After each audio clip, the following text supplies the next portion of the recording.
3, 2, 1, boom. So as you can see on the screen, you are now seeing a subscriber animation.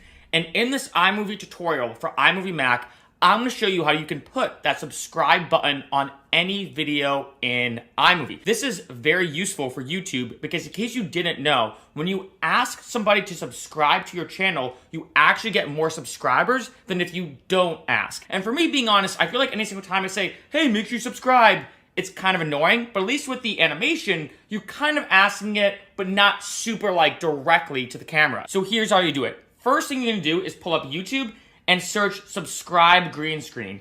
As you can see, there's a bunch of green screens with subscribe animations. There's a ton of them. Make sure you have the rights to it. So I might even search like free subscribe green screen, like something like that, right? And then any of these that pop up, just make sure they're completely free because the last thing you wanna do is use copyrighted material and then someone tries to go after you or tries to claim the revenue from your video.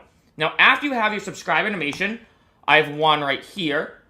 Minimize this. I have one right here. I'm gonna click this, drag in, and this is the one that you just saw earlier in the video, so I'm gonna do this. Now, as you can see, it's on top, and then once it's here, I'm then gonna go up here and click green/blue screen. Boom. I'm gonna turn this down a little bit, so maybe like here, and as you can see, it's time for an iMovie tutorial. That easy.